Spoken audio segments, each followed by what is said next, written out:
Today is July 31st, 2021. Yeah, I think it's important to mention the date that I'm recording this because it might just be the key to answering the question that I posed in this video. Funny because 5 years ago, I didn't even know what overlanding was. And then when I got the Jeep in 2017, I started looking around on how to modify it and ran into this thing called overlanding and thought I might have just stumbled into a world that not many people knew about. Now I can't even drive down the street without seeing 2 or 3 tricked out rigs with its max tracks and its awnings. Like, where did you all come from? And it got me really thinking, like, what if I'm doing all this because that's what everybody is into? Like, what if I'm just doing this because I'm following a crowd?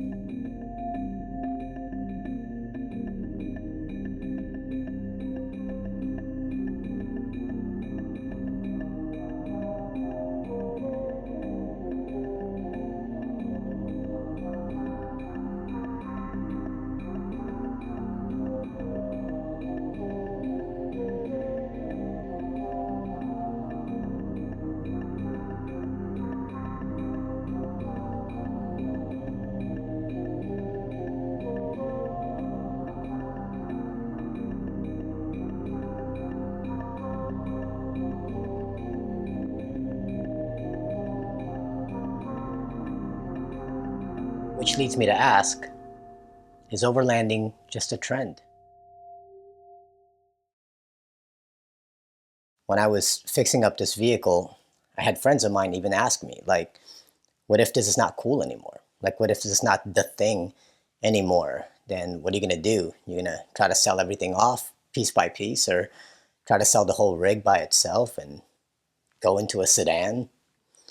It's just one of those fleeting hobbies that a lot more people got into because of social distancing, and being outdoors was the only way to really be outside of your house without being in contact with anyone else. And I started really wondering if this is going to stick. I mean, never mind the fact that people have been overlanding way before we even knew about it. I mean, people were going on expeditions and living out of their vehicles, hitting remote places, and this is what they've been doing for many, many years, but it's only now that a lot of us have been clued into this world and we found it interesting, and the market is booming for people wanting to get into overlanding. So then you got to wonder, am I just also following the crowd?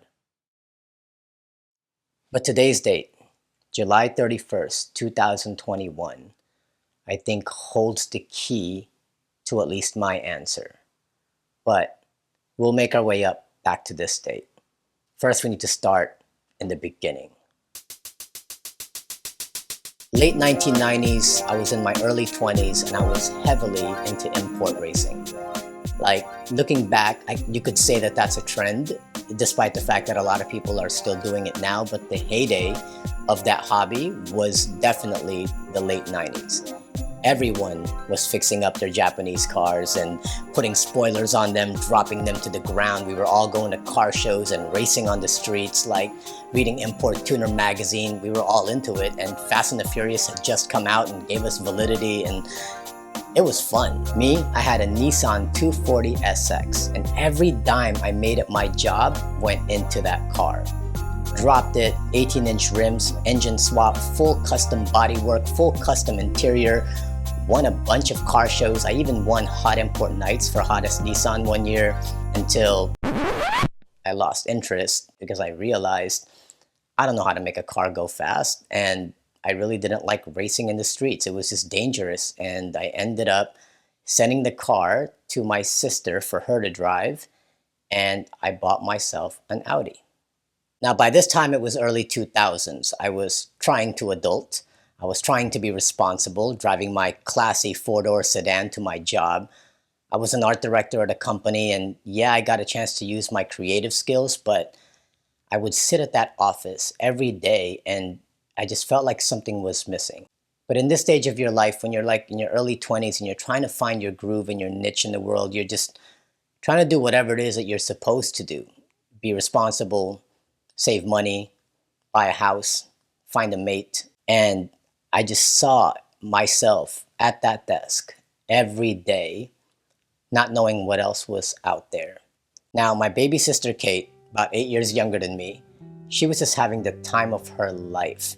And I just remember being at work and going on Facebook and just seeing photos of her all the time, either snowboarding or going hiking or backpacking. Like, she was this hardcore backpacker where her and her friends would just strap on backpacks, march into the woods, and wherever they ended up, that's where they set up camp. And I just remember sort of being envious by it, but not really, because I wasn't this outdoorsy person. Like, I was this guy who would rather spend his money on nice clothes, nice cars, go to clubs, have a nice dinner. Like, I was spending money on things that I thought would bring me happiness, but it never really did. And yet, here was my sister, who was just living life without any of those things.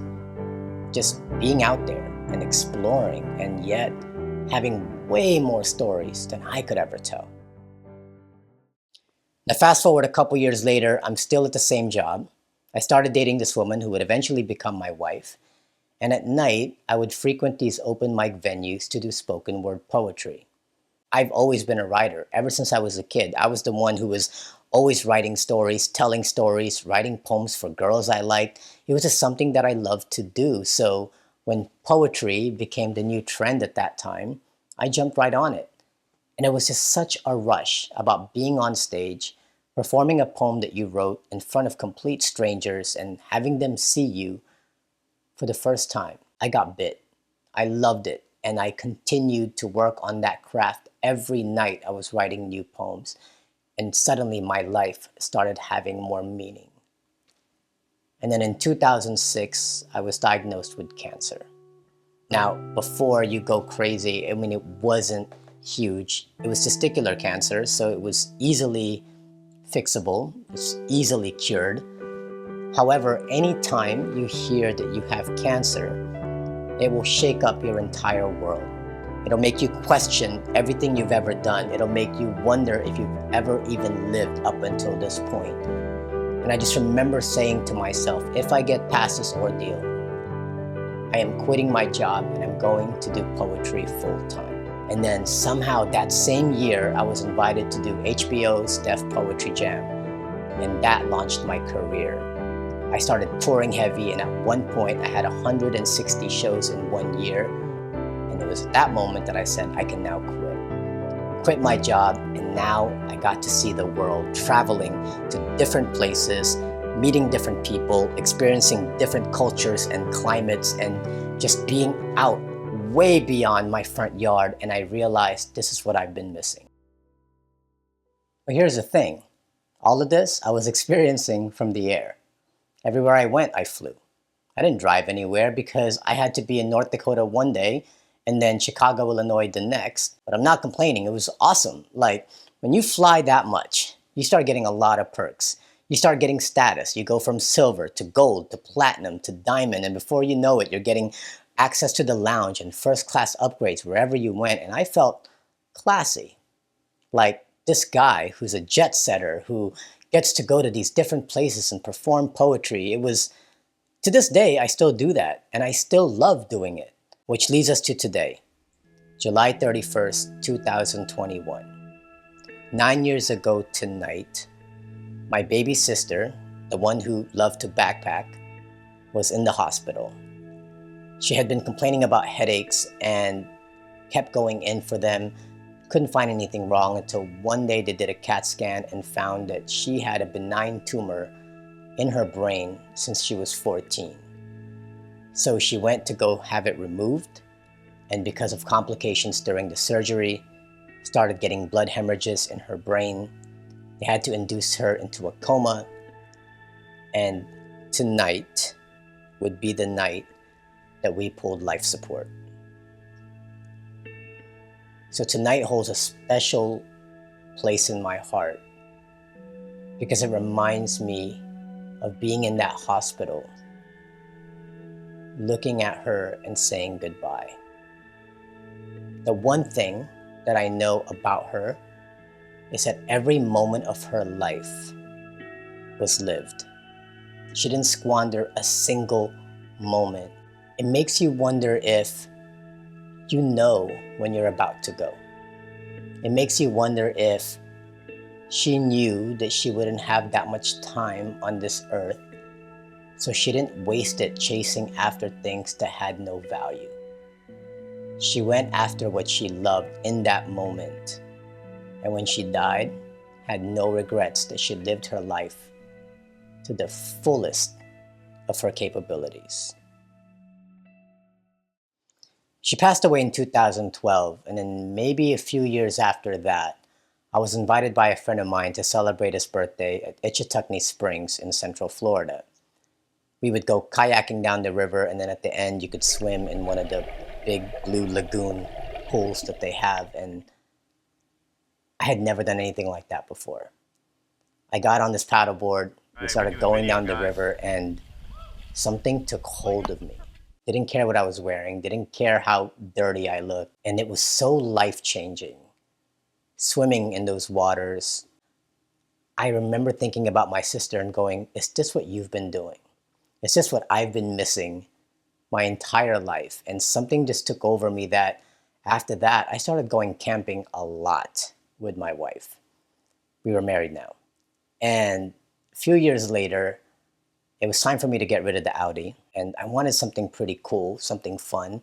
So I got into a Jeep, not knowing what overlanding was. I just got into a Jeep because we live on the beach. I thought it would be cool, take the top down, take the doors off. Started looking at ways to modify it, and somehow or the other landed on X Overland's page, and then Trail Recon, and then Last Line of Defense, and then all these other channels that I was like, this is cool. And so I started building my vehicle to do exactly the things that they're doing. And as I started to enjoy it more, I started to make a channel of it because I wanted to share this love with everybody. So is overlanding a trend? Well, I don't know what your answer is, but for me, how can it be? When it seems like every experience I've ever had in my life was all meant to prepare and lead me to this. It's as if finding this new thing, this new trend, is a culmination of everything I've ever learned. I went to school for design and communications, and here I am using a camera to create content on YouTube, using the camera to take photos of the rig and places that I've been to and uploading them on Instagram, and then creating thumbnails that are eye-catching so that when you go on YouTube, it'll catch your eye and make you want to click on it. I was tinkering with vehicles when I was in my early 20s, and here I am modifying vehicles again, remembering how much I love to fix things and install things and make a vehicle that's custom to me. I made a living in spoken word poetry, and that gave me the confidence to be able to speak to you and give my thoughts in clear and concise sentences. But most importantly, on this day, I am remembering just how much my sister valued her life. And I am remembering the first time I went outdoors and realized exactly what she was chasing. And so whether or not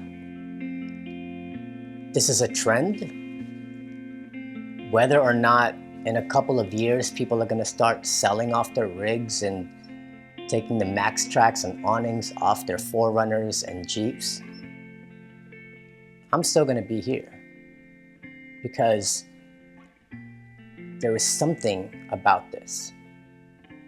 This is, I think, what I've been searching for my whole life.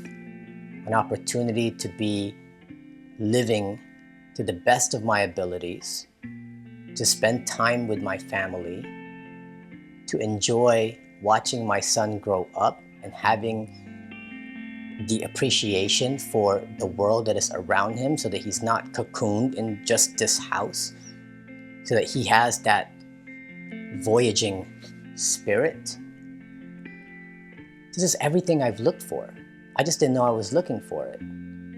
So it can't be a trend, at least not for me, because this is life now, and I could not be more fulfilled. So do what you want in a couple of years. Move on to the next cool thing.